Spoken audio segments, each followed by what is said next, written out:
ఇది నిరసన అంటే రాడిసింది మీ వాళ్ళ మీ వాళ్ళు చేసింది దాడి చక్కగా కోడిగుడ్లు వేసి అన్ని వస్తాయి ఇక ఎస్సీ ఎస్టీ అట్రాసిటీ కేసుల గురించి మాట్లాడుతా ఉన్నాడు సార్ వెంకటరెడ్డి సార్ అమరావతి ప్రాంతంలో కృష్ణాయపాలెం రైతుల మీద ఎస్సీ రైతుల మీద ఎస్సీ ఎస్టీ అట్రాసిటీ కేసులు కట్టి వాళ్ళ చేతులకు బేడీలేసి 16 రోజులు జైల్లో పెట్టండి మర్చిపోయాడు ఆ Venkatareddy SC ST atrocity SC రైతుల మీద పెట్టి వాళ్ళ చేతులకు బేడీలేసి గుంటూరు సబ్ జైల్లో పెట్టినటువంటి విషయం మర్చిపోయాడు వెంకటరెడ్డి ఎస్సీ ఎస్టీ అట్రాసిటీ గుర్తుండలే నీకు మీకు గుర్తుండవు ఎట్లాంటి మీకు గుర్తుండవు గుర్తులాచే మీరు తయారైంది చెప్పు వంశీ గారు అదే చెప్తున్నా కదా కృష్ణాయపాలెం ప్రాంతంలో కృష్ణాయపాలెం అంటే అమరావతి రాజధానిలో ఒక ప్రాంతం నువ్వు మర్చిపో అసలు ఎస్సీ ఎస్టీ అట్రాసిటీ పెట్టడమే నేరం అన్నట్టుగా చెప్తా ఉన్నావు కదా గతంలో అవును ఎస్సీ ఎస్టీ అట్రాసిటీ పెడతారు తిడితే పెడతారు మరి మీరు రెచ్చగొడితే ఇప్పుడు అంబటి రాంబాబు గారు కావచ్చు కావచ్చు ఇప్పుడు పోలీసు వాళ్ళని నెట్టేసి చూసావా నువ్వు అంబటి రాంబాబు గారు ఇలా నెట్టేశారు కదా పోలీసు చూసావా అది కాదు పెట్టింది అక్కడ సిఐ ఎస్సీనే అక్కడ సిఐ ఎస్సీనే కాదు నేను అడిగావు కదా పోలీసు ఎస్సీనా అడిగావు కదా దానికి ఎందుకు లేదు బ్రహ్మాండం ముందు చెప్పమంటావా ఆ సిఐ ఎస్సీనే నీకు తెలుసో తెలీదు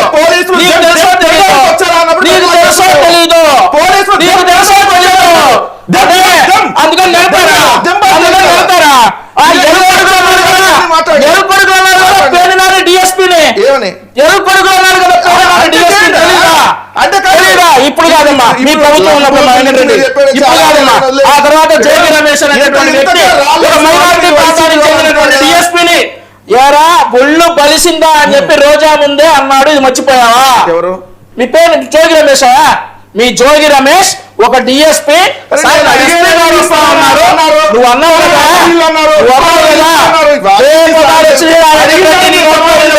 నీ నోట్లో వాళ్ళు వేసింది మా వాళ్ళు కాదు మా వాళ్ళు వేసింది మీతో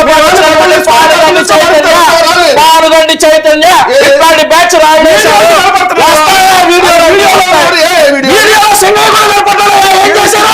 సింగయ్య కూడా కనపడ్డాడు చచ్చిపోయాడు సింగయ్య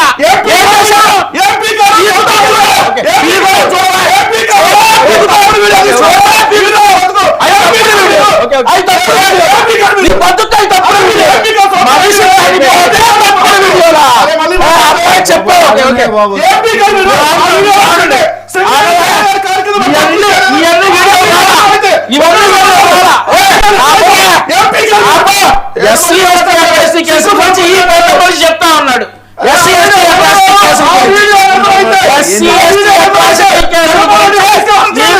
చెప్తా ఉన్నాడు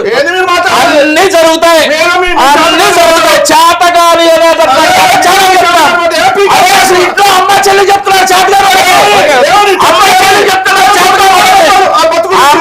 చెల్లెలు చెప్తా ఉంది చేతగాని వాళ్ళ గురించి చంద్రబాబు నాయుడు గారి గురించి అందరికీ తెలుసు ఇంట్లో అమ్మ చెల్లెలు చెప్తా ఉన్నారు కదా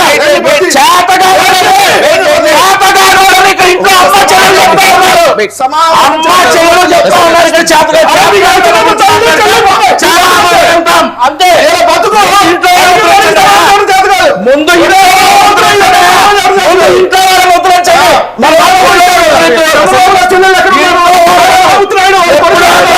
చంద్రబాబు నాయుడు విమర్శించాలండి ఇంట్లో ఆపండి సార్ వ్యక్తిగతాలు ఆపండి ఎందుకు సార్ ఆవిడ రాజకీయాల్లో ఉన్నారు ఉన్నప్పుడు ఆవిడ మారుకుంటుంది